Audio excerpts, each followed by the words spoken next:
Well, welcome everyone. Woohoo! It's 130 weeks of the Native Wellness Institute's Power Hour, and it's Wellness Wednesday.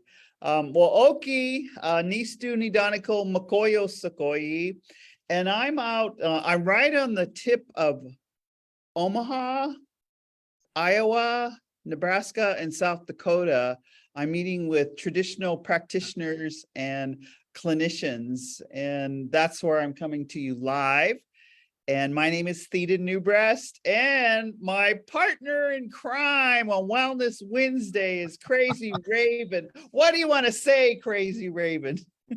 Hey, it's good to be here. Gonachish, good to see everybody out there as well. Although I can't see, I know you're out there. But I'm here on the land of the Suquamish people here in the Pacific Northwest, on the territories of the Coast Salish peoples, and it's really good to be out here. The weather out here is windy, blustery, leaves are flying all over the place. The rain was coming down, and I was so grateful for that rain and the wind and the storm, because we just really needed it here in the territories, Coast Salish territories, because we had so much smoke last week. Yes. Yes. So it's unbelievable. And so it's really good to be here. Awesome, Gene. Awesome, Gene. So we were talking about the topic. It seems like all across Indian country, not only in the lower 48, but in Canada and other places of indigenous, that one of the great resiliency or the positive things is our cultural identity. It's how we see ourselves and what ceremonies we go through to become ourselves. Or if we're just, so I'm going to talk a little bit and then I'm going to shift it to Crazy Raven. So I was thinking, and Gene, this is like, how we are. I was thinking, how did I know I was an Indian? I mean, how did I know I was an Indian? And this is what my mom said to me. She said, when you were 3 months old, and they used to wrap us, our cradle board, but they'd wrap us. And she said, when you were 3 months old, there was an Okan. So that 1956, she said, in Beaver, a Tokan took you out there and got a blessing. And so even though I was only 3 months old and, and I didn't have a cell phone, and I didn't have a checklist I didn't have an enrollment card. I didn't have, I kind of knew, I think I knew I was Indian because when I looked up at all grandma, Atstanikiwa, Awatski, and I looked at grandpa, and then my parents, and then all my aunties and uncles, and then all my cousins, I had 64, now I have 61. That's just how it is. First cousins, 64 first cousins. Well, look, When I looked at them, I somehow I figured out I was the Indian. So Gene, how did you figure out you were Indian? Or how did you know you were, since now some people are saying, you're not a real Indian, are you a fake Indian? Or I'm gonna blah, blah, blah. I mean, I'm just like, what is cultural identity got to do with us being resilient and being ourselves and living and thriving? What do you think, Gene? How I knew that I was, I grew up in Alaska, and so in Alaska we don't call ourselves Indian or Indian. We say I'm Native, and even with that too, is like I'm not just Native, I'm Tlingit. I'm Tlingit. And so we identify ourselves by the tribe who we are, but I'm not only just Tlingit, but I'm Cherokee or Slagi. And so I knew that who I was from a very young age because, I mean, being around my grandma, my grandpa, my aunties and uncles, I got to spend time with my great grandma, and Mhm. and so it was always that identity of who I was always present, was always there when I was at a young age. And I started dancing when I was very young too. Like my mom, who's full blood Cherokee or Schlagi, got us involved with the culture up in Alaska. Although she's not from there, she wanted us to have some kind of cultural identity of who we Ah, are. uh-huh. Because I'm not only I'm Trinket Cherokee, but I'm also part Filipino, and so I Ah, was always part of that community as well. You know, it's interesting. I'm over here in the territories of the Suquamish people, and there's a lot of Indo-Pinos here. You yes. know, and so there's that identity as well. But I knew when I was native was at a very young age. You know, and because because of that, I was around my relatives. You know, and grandmas and grandpas and dancing in the songs and those gatherings, native gatherings we'd always go to as a young age. And so I was always part of that community.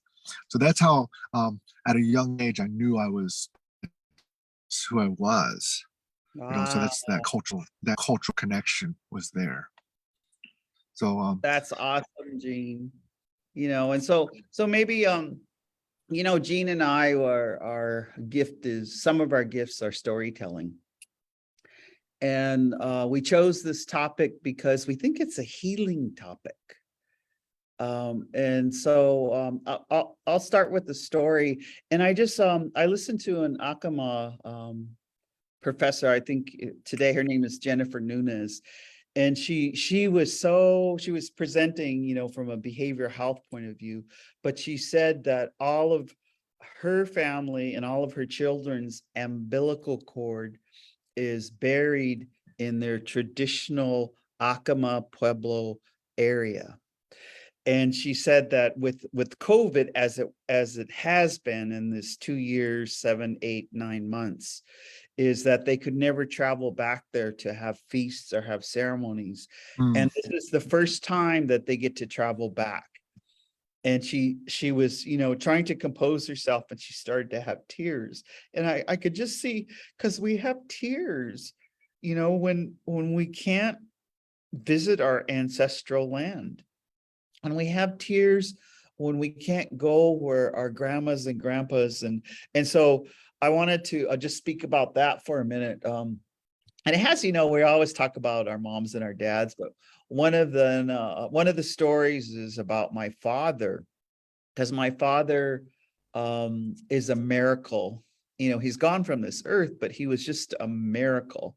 He was put in a boarding school, couldn't speak English, went through some horrific things, and he lived a pretty good. He got, like tuberculosis, lost a lung. He didn't like authority, he didn't like institutions, so he went and stayed in the TB sanitarium, and so he left. And but this has to do with identity.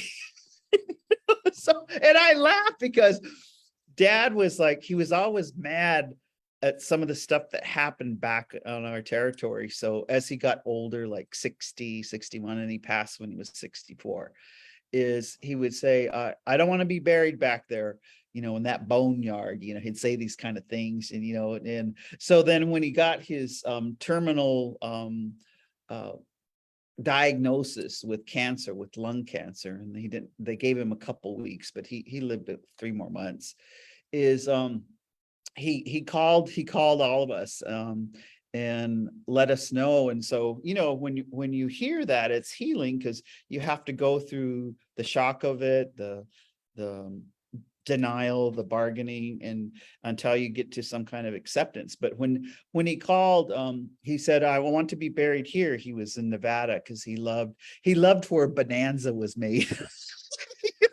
He liked that Bonanza territory, riding the Palomino, and he goes, I think I want to be buried here. And so our eyebrows went up, but we always follow our parents' wishes. And so that night, he goes to sleep, and his mom, Agnes Ironpipe, or Atstanikiwa, just came in his dream, and she went, that's all. She didn't know words, but she was telepathically reminding him, because of his cultural identity, we are told that you have to be buried within the territory. So that means somewhere between Saskatchewan and Yellowstone, you have to be buried, because they told us if you aren't, then when you cross over, you can't come visit that area. And so he called the next day and said, come get me, come get me. And so, my sister Lori got on the plane and flew there. And then this is the kind of the cool thing. And I think it's a cool thing, because when you know you're dying, I mean, when you know you're gonna die, what you gonna do? Like, so, but Dad, because of his cultural identity, he went to the places he loved. So she had him drive down to San Francisco Bay Area and visit our sister Wanda. He made peace with that territory. He drove back, he visited friends, he came back to our reservation. And I remember when he came into my house, and he was sitting on one of the, well, we have lazy girls and lazy boys, there. And he was sitting on one of the lazy girls. and he was just looking around my house, and he had a smile because he liked how I lived, and he raised an independent child that took care of themselves. Mm. And in my house, there's, in Indian houses, we all have pictures and drums and all this kind of stuff, and he saw that I knew who I was. I wasn't trying to be an actress. I wasn't trying to be a politician. I wasn't trying to be these other things. I was just the Nitsitipi, and I thought I could help out with my people, bringing back language and ceremony and the things that we do at Native Wellness Institute, Gene. So that's my story. So what do you think of, Gene? What's on my mind right now is you're talking about your father. Um, and when we talk about cultural identity, here we are, and we could talk about this cultural identity. And it wasn't too long ago, but the the the system of this government and this country wanted to erase our cultural identity. Mm-hmm, They wanted to genocide us, you mm-hmm, know, of who we are culturally as mm-hmm, Native people, as Indian people, as Indigenous people, as Aboriginal people.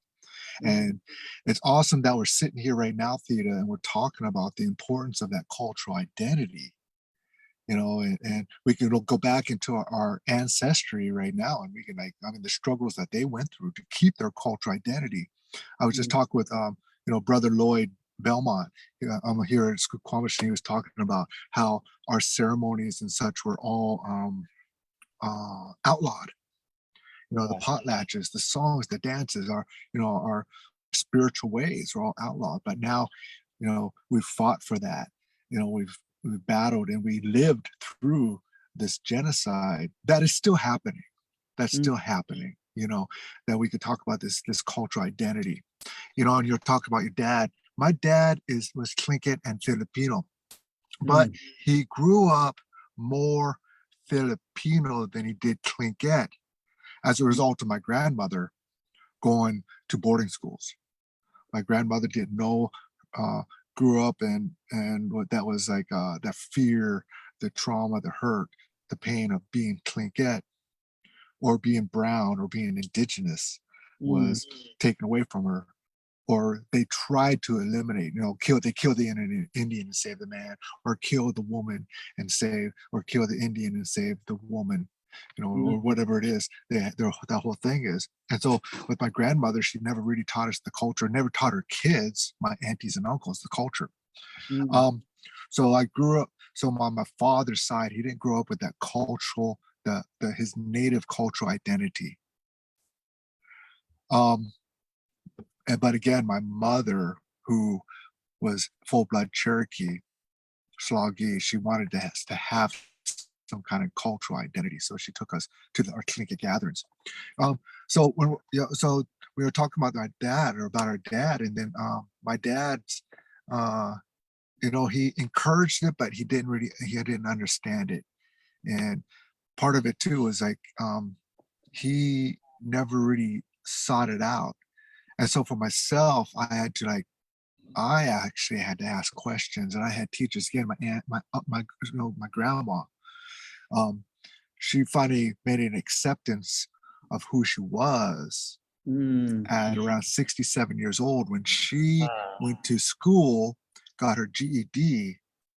But before that, because of the boarding schools, the residential schools, that they said you're stupid, you're dumb, you're less than, you're no good, Mhm. you're, all Mhm. native cultures no good. But when she got that GED at around 67 years old, now take this. My grandma was a business owner. She had her own beauty salon. She had a hotel. She had all these things. But it wasn't until she got that, she finally, something clicked in her mind, said, I am capable. I am smart. I am beautiful. I am worthy. And I am Tlingit.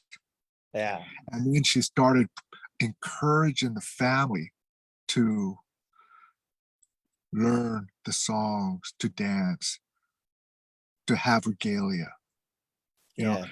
although it was interesting, she would encourage other people, but in the family, it wasn't until then where she came and said, "No, I'm proud of you, grandchildren. I'm proud of you, great grandchildren who are doing this." Yeah. And during the time, I was a little lost, but so it wasn't after that time where she finally found her.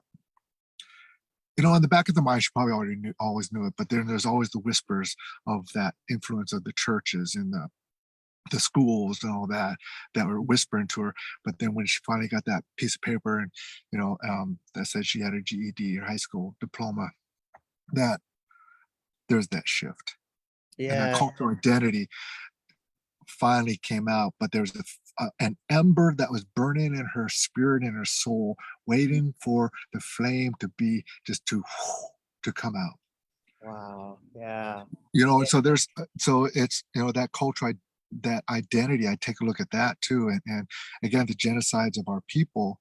But there's and I think about all those other um wannabes that are out there too. I mean, there's so much to be talking about with that cultural identity. Yeah. But again, I'm fortunate with my identity. I'm still working on it. I'm still finding it, because I'm going on a little bit here, but I didn't receive my Tlingit name until maybe 20 something years ago. But I was well into my 30s Mm. before I finally got my Tlingit name. But there's an assumption that I was already Tlingit because I was living up in Alaska, and I grew up in Alaska. I knew the songs, I knew the dances, I danced, and my mother, who's a nurse working with the people, and it was finally an elder said, "Don't you guys haven't been adopted because you follow your mother's side." And so when that adoption happened into the Tlingit people, clans and stuff and such, and so um, and there, my identity of who I am even became stronger. Mhm. Mhm. But Wow. at the same time, but at the same time, I had to seek and find out who I am, even without that. Yes. I'm Yeah. still native. I'm still Yeah. Tlingit. I'm still Cherokee. Because we have a lot of relatives out there who may not have a native name or Indian name, but that Mhm. doesn't mean they're less than. Yes. Yes. Yes. And they know their cultural affiliation, and even some of them who don't, those stolen generations who don't even know, and they're still searching for Yeah.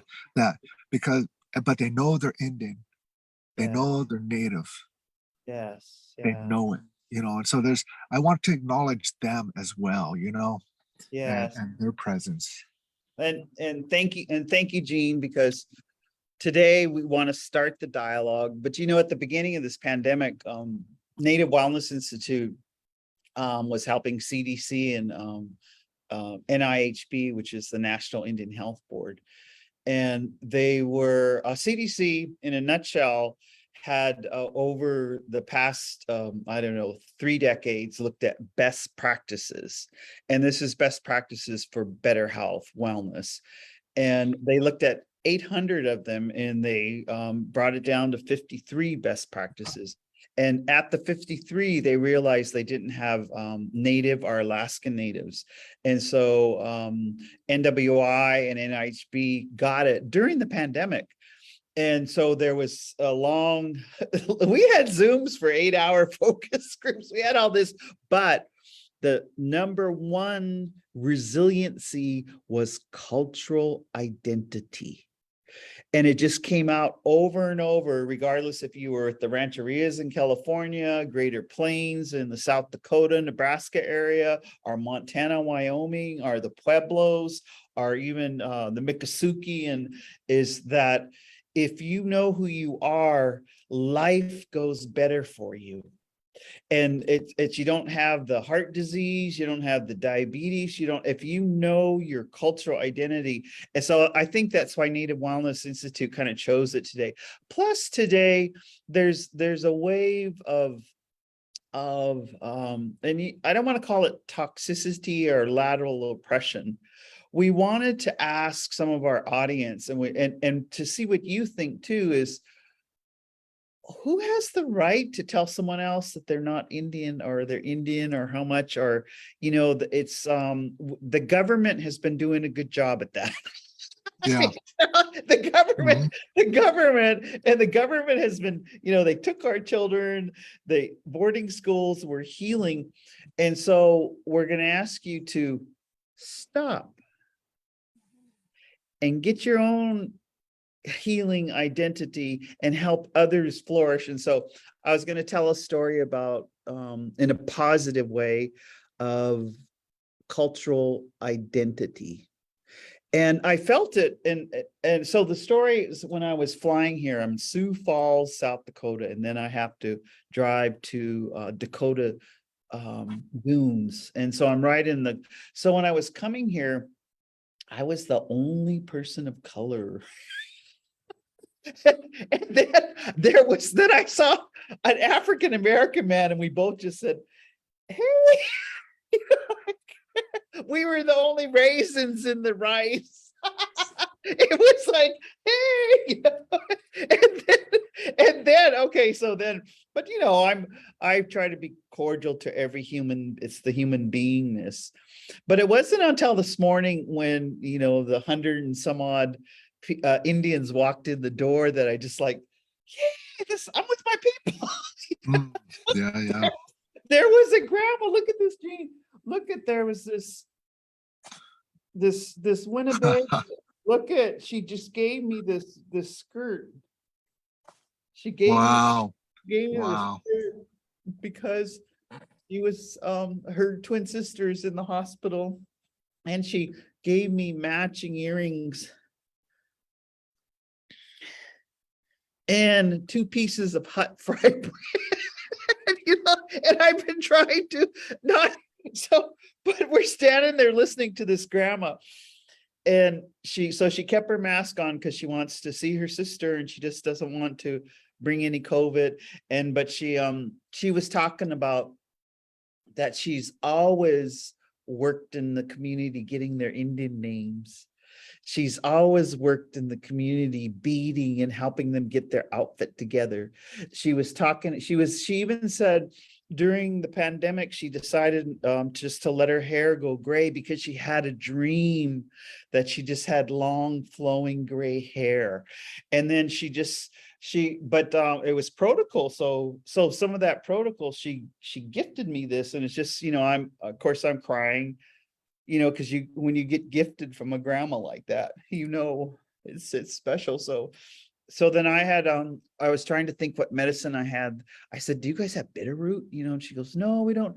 So I just happened to have some digging in my bag. I pull out all this bitterroot and I go, "Man, this is really good if you're a singer or a talker. It's good for your lungs, and maybe even for the one that's in the hospital. And then it's really good too because it's a truth teller. Like when you put it in your mouth, you can only speak the truth. not half truths, not exaggeration, but only the truth. And so I gifted her and she just grabbed it, and we were just, so that is part of cultural identity is, and I'll use, because you use native, but Indian knows the Indian. I'll just say Indian knows the Indian.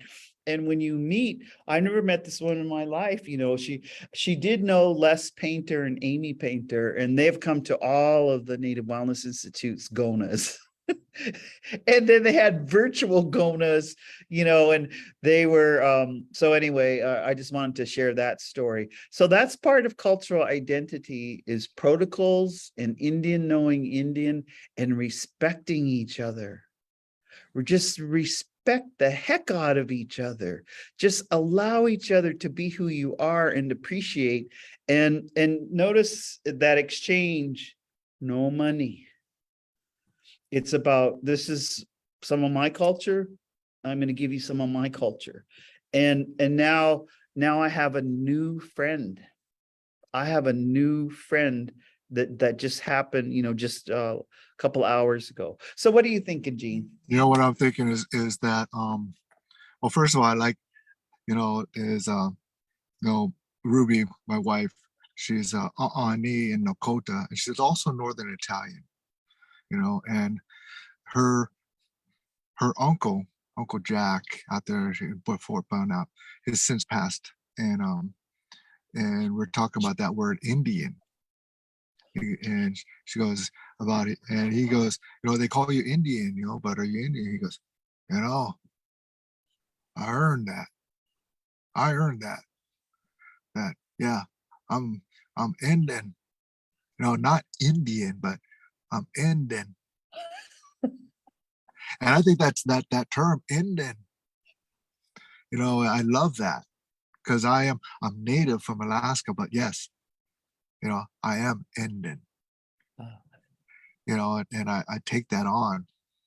Now, when we're talking about, you're talking about this one time I was in Philadelphia, and I was going to at this here education conference. I was a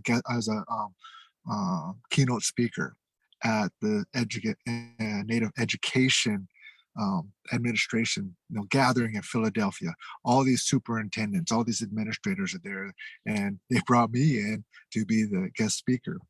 Now I'm walking in Philadelphia, I'm looking around, and like you said, I'm looking around for other, I'm always looking for other Indian people. I'm always looking for other brown skinned people or other dark skinned or black skinned people around the area. I'm always scouting it out, man. And I walk in Philadelphia, they have all these statues of white colonists, uh, colonizers and all this. They have these statues. They have these big churches as well, too, And I walked around Philadelphia going, oh man, this is crazy. Then I walked into this conference center. All these peoples are around, and I'm like, and I felt a little out of place. I felt a little, just, and then they had these gatherings where the Latino people gather, and the African American black people gather, and they even had those who are Jewish people gathering, and I'm seeing all these people gathering, and I felt this uneasiness in my chest. And then finally, when I went up the escalator, and where the Native people were gathering, as I went up the escalator, I saw other Indian people, other Native people, and then I was going, I was able to take a deep breath and go, there you are. I'm okay. I'm okay. Because I was connected. I had a connection. I have a connection to those people. Yes. My people. Doesn't matter wherever you come from on Turtle Island. We're Native. We're Indian. We're indigenous to this land. We're Aboriginal to this land. And when I saw them, I became at ease in my chest and said, there they are. There they are. I'm okay now. Yeah. And in just saying that too, I just want to let others, you may be searching for your identity.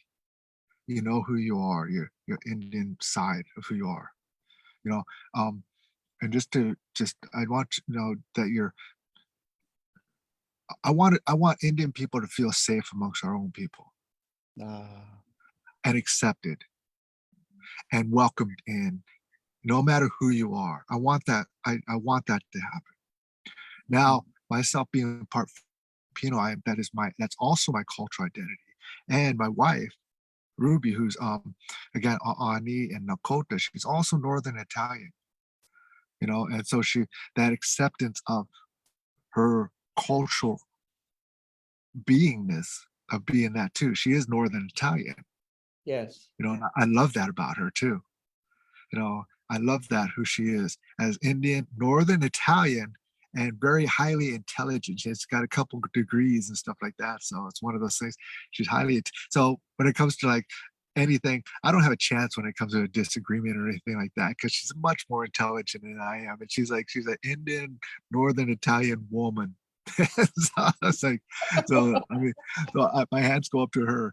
But I just want to encourage others too, no matter who you are, if you're Scot, Irish, French, German, Asian, African American, Black, find out who you are. What's your cultural connection? Yeah. And I want to tell you, it's like, stop trying to be an Indian on this country here. Stop trying to be, you are who you are. Don't try to be, pick up the drum and start smudging everyone down, and start being an Indian or native. Be who you are. Yeah. Be Yeah. who you are. There's a lot. Again, we said there's wannabes out there too, but no, be who you are. Yes. Yeah, and those things too. And so, Yeah. yeah. Yeah. So maybe, like from Gene and I'll tell some stories from a Native woman's perspective about cultural identity, and because and then you can shift it to Eugene to tell us from the man's point of view, and that's Native Wellness Institute. We always try to have men, women, and LGBTQ, transgender, two-spirit point of view. And I'm talk about rites of passage, but I was really thinking, even the birthing ceremonies, Mm, and that it is a ceremony. And I actually challenged, since we're in an endemic and not a pandemic, I was challenging the clinicians and the traditional holy people here that were gathering in this circle. I'll return to that. In 2023, they go at least attend one birth, or many, because they say there's a saying about when you come into this earth, you should be crying and everybody should be smiling at you. And then when you leave this earth, everybody should be crying and you should be smiling because you accept that this is part of living. And so then that from that women's perspective, since I haven't met a man yet who can have a baby. I mean, there might have been a show with somebody anyway, but just allowing that cultural identity, even I was just thinking, even when you're carrying that gestation of 9 months of, taking your sweetgrass and smelling it and smudging, down where the baby's going to come out, smudging, just like a reservation dog, smudge that vagina, smudge it. But when the baby comes, all this, it's a ceremony mm, that all of, and it's just like all of our, Sundance, when you fast or you pierce or you suffer, whenever you're suffering, you just offer that suffering up to the people. Say, Creator, however I'm suffering, I offer it to the people. And get you, having experienced that when I fast, that you don't feel the pain. You don't feel the pain anymore because you're offering it up. But that when you're born, and the cultural identity is, don't let them take the umbilical cord and throw it in the trash at the hospital. Ask for the umbilical cord, even the placenta. Cecilia Fire Thunder, not too far from here, she's one of the grandmas that can do the placenta ceremony. And often in our area, the baby's born, we take the placenta and they bury it up by Chief Mountain, or they put it into the ground, because then you're always attached. You might be like a rubber band, you go live in New York, sorry, somewhere, but you'll come back. You might go live over here, but you come back, and so that cultural identity of just the preciousness. And then I just want to encourage, for the new babies coming, because on our reservation, and I've said this, Gene, for every elder we lost, we had 8 or 9 babies. Mm. Encouraging with these new babies that they're breastfed, because that gives them the immunity, that gives them the safety, and when it helps them self-regulate, and then if they can be wrapped or put in a cradle board, because when you're in a cradle board and you're comfortable and it smells good and everything looks good, you are a person who doesn't have anxiety or go out of whack too much. You're self-regulated, and then the beauty is that you see, you smell, you taste, you hear, and then your spiritual body takes in all the energy around you, and you become more spiritually intelligent, because you look at the hummingbird, or you look at the eagle, or you look at what's around you, and you analyze it, and you're curious, and you figure it out. That's where your cultural identity comes from. And so then that's why sisterhood, that's why motherhood, that's why grandmahood, that's why it's very important to teach at an early age all the sacredness of the ceremonies when we come into this earth. And so I've just had some thoughts. Yeah. What are you thinking? And as you're saying that too, it's what you're saying that too with those babies and all the ceremonies and all that, but you have a sense of belonging.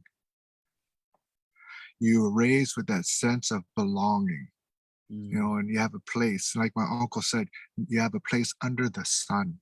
Mm. You belong. Uh-huh. And not only that too, but also that sense of safety, of being safe. Being safe. I remember my great grandmother who held me and said, this one right here, this is the one. It's going to be out there teaching and talking and telling stories. I don't know how they know that and stuff. And I was fortunate.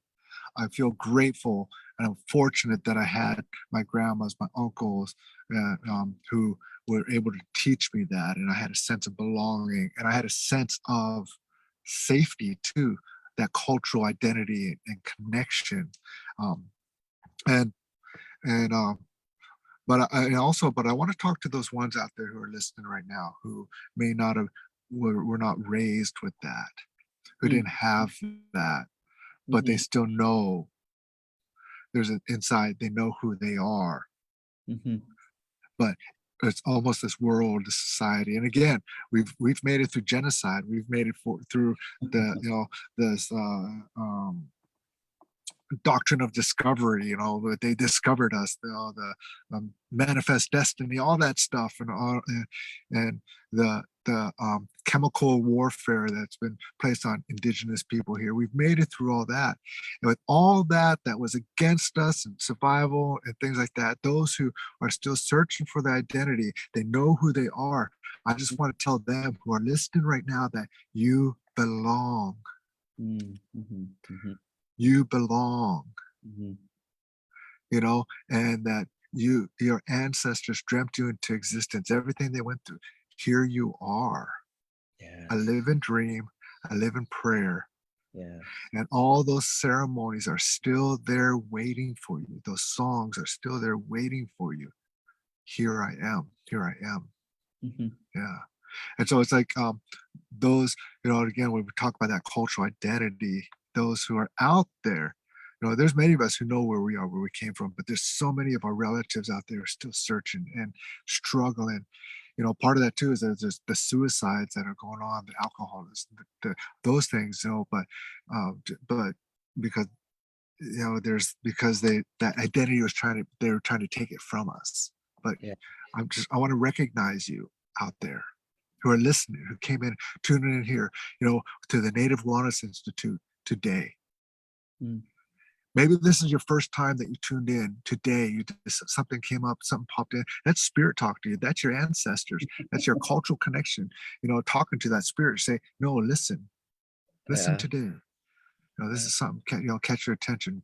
Maybe it is. And so, yeah, just to go outside. Although it's blustery here, go outside and just breathe, connect. And maybe as we were listening to us talking about cultural identity, we're saying you belong, that we love you. That to come in, and find that maybe you tears are falling right now, and that's okay.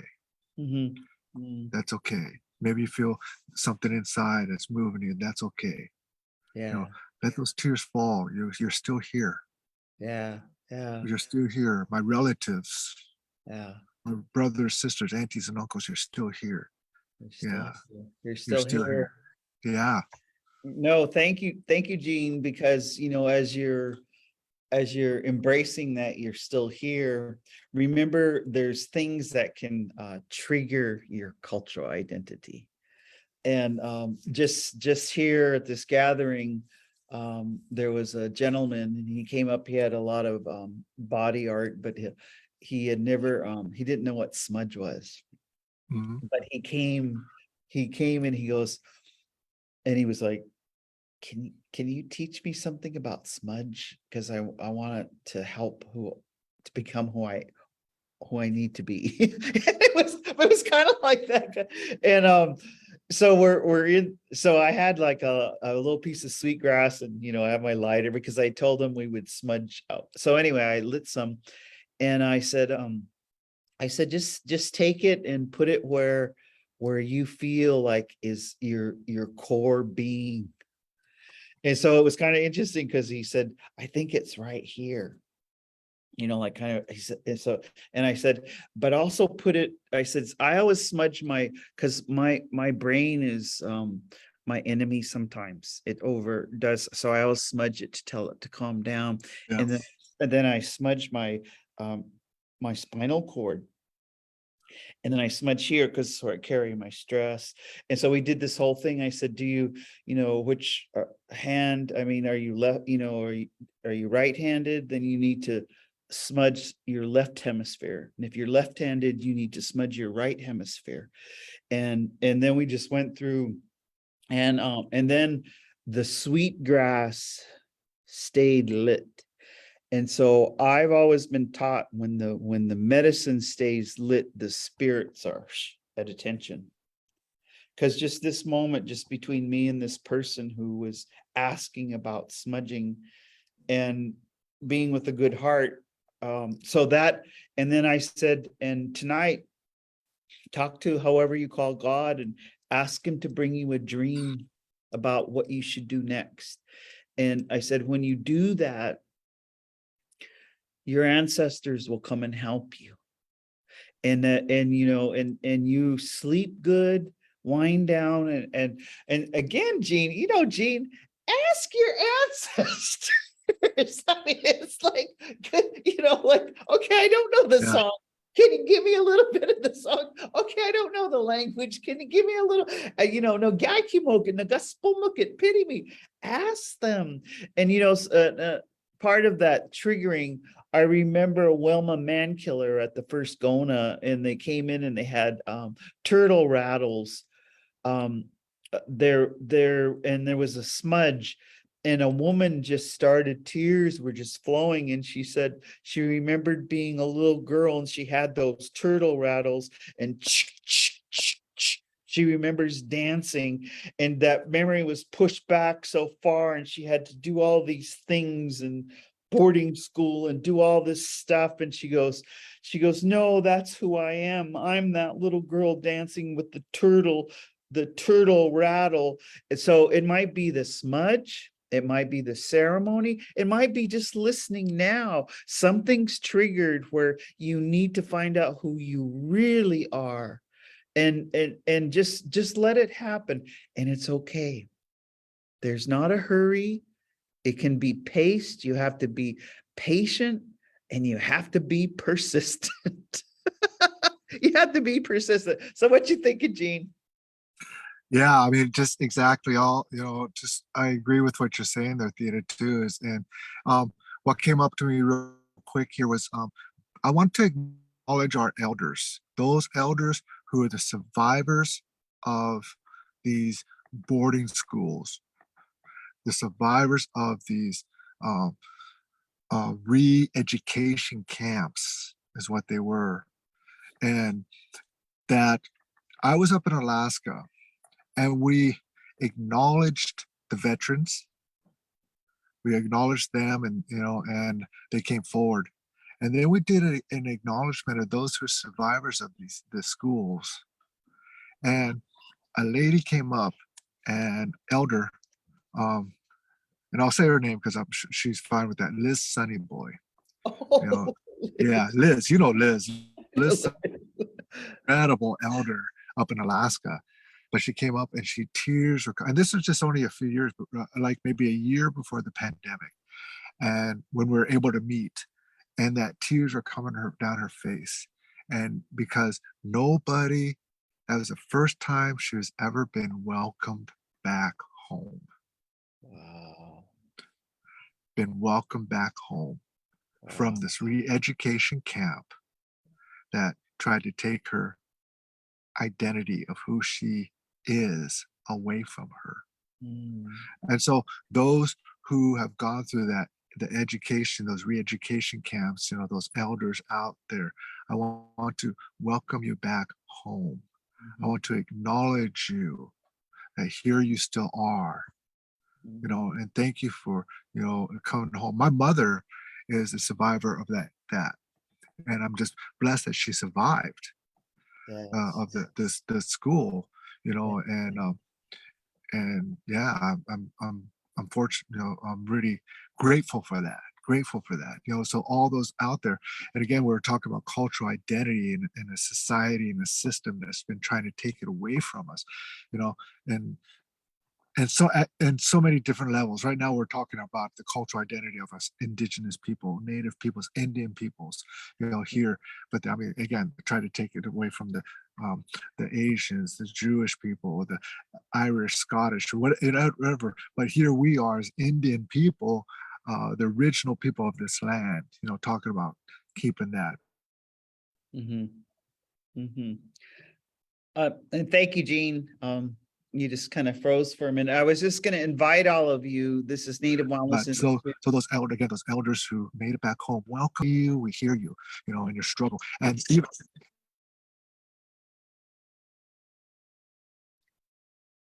You're freezing a little bit, Gene. okay, Okay, so Gene and I would like to invite you. Native Wellness Institute is doing a second in-person in December, and a lot of it's around cultural identity. It's December 6th, 7th, and 8th at the Wolf Lodge in Mesa, Arizona. So we will be gathering, and there's going to be a youth track. There's going to be a adult track, and it's going to be live. You can also stream it. So we just want to invite you to that. But Gene, just like what you were saying, with the cultural identity, if you were a survivor of boarding school or residential school, I was just speaking with Keith Chief Moon up at Kainai, and up around in Canada, they call it the IRS, and it's not like the IRS, the Internal Revenue Service. But I was just sharing a story, Gene. And so then they call it Indian Residential School Survivors. And there's this wellness group all across Alberta, Treaty 6, 7, and 8. And they were inviting me to come up next month. And of course, like sometimes I'm going to do my best to get up there. And I go, well, what do you want to talk about? He goes, well, we were talking about healing when the pandemic came. And now that it's kind of winding down, we want to talk about healing again. so, so this, and he's just like kind of, his English is not his second language. And I said, so you want me to come up and you want me to sort out some healing issues, eh? And he goes, yeah, with the Indian residential school survivors. And I go, boy, you really trust me. And he goes, yeah, we trust you. I mean, so this word trust in the identity, it's about trust. They trust NWI, they trust me. And so I'm going to start, this is my identity. I'm going to start the prayers. I start now, so that when I get to that event, Creator and the ancestors and the spirits will help us.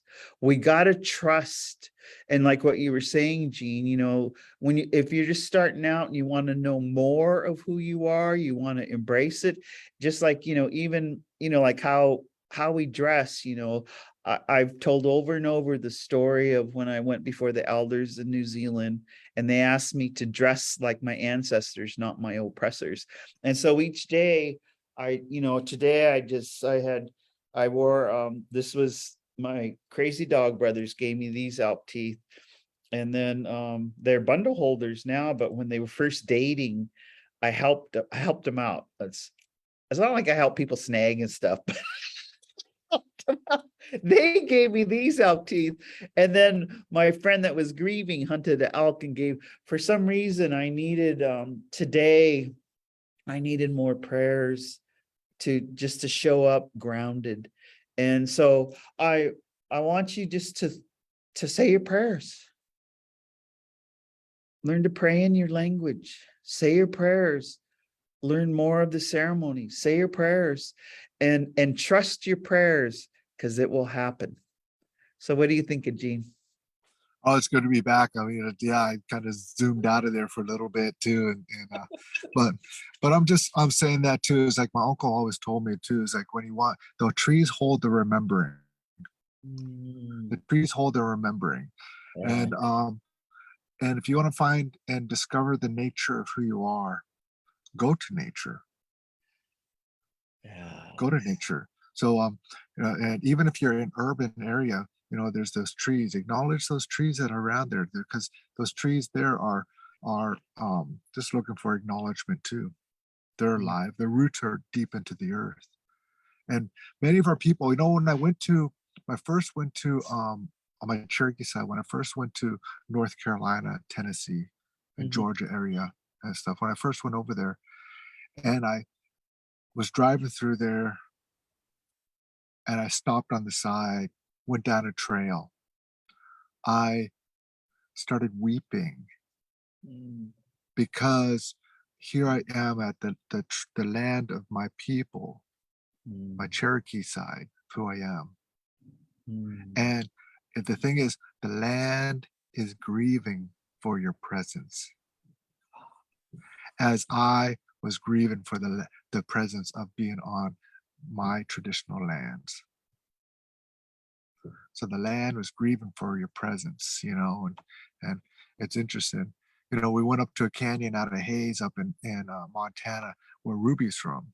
That's her people. We went to this canyon back there, Yeah. to the back there. I love that canyon back there, but there was, especially, I could have been there with myself, but I was with Ruby, who is Aani, and that's the land of her ancestors.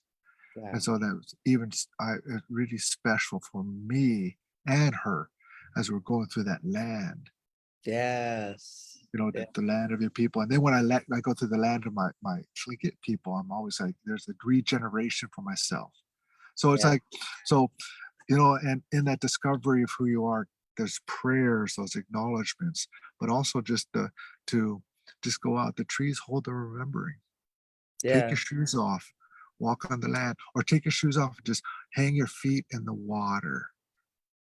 And allow yourself to start reconnecting in that way.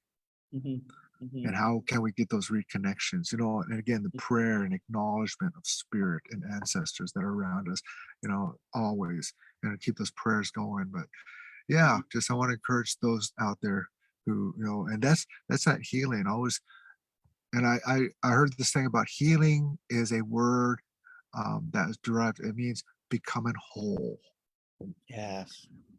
becoming whole. You know, and we're all searching for that. You know, how becoming whole, that wholeness, that Yeah. connectedness and stuff. Yeah. So Gene, and thank you, because in our closing comments, it's epigenetic, because I was, talk about, we're always out on the land. And when I was home before this last trip, I was walking, I got stung, and I thought, wow, that was a here it was a hornet. And it was, I hadn't been stung in a long time. And then I thought, okay, well, I'm gonna imagine it to be medicine and go in me.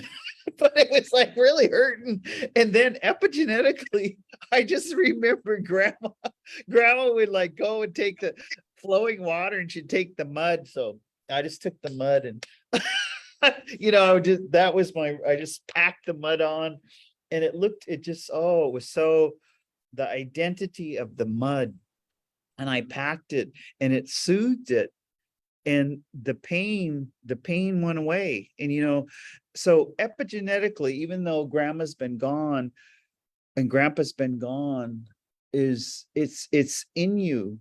But you have to be in stillness and in quiet with nature sometimes. And like you're always saying, stillness, Gene, that I think you can get your cultural identity in that stillness, and allowing your ancestors to come into you, to appreciate it and to remember it. It's remembering what they remembered, the good things, remembering what your great grandparents remembered, and remembering, and just like what you said, that when you remember, you become whole. You become who you authentically are. But and I just want to, in my last words, those who are hurting other people and laterally oppressing, just stop. We can't judge, and I guess I'm just going to say, smudge, not judge. Like, if you want to judge somebody, smudge yourself. Get with the healing of it. So anyway, that's we love you, and I'll say kitaki to matsuno. And what closing words do you have, Gene? You know, I just my closing words, and again, is just like to um, keep searching, keep doing the work, and and sometimes just don't try so hard. Just there's a sense of beingness too, of just sitting with yourself and an acceptance of who you are. The acceptance is who you are where you're at right now. Yes. That acceptance of that, and then and then keep searching and growing. You know, um, and what can you surround yourself with? Ruby has done a lot of research online about her ancestry. I mean, she didn't grow up with the Ani or that part, but she has a great. We have pictures of her great grandfather in our house, and those things, and so those are reminders. And what those do, we have triggers.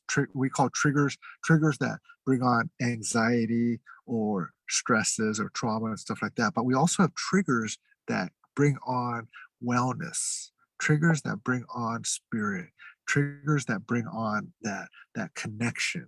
And Mhm. so and what are those for you? And surround yourself and search for those those wellness triggers, those powerful triggers for you, and search for those as well.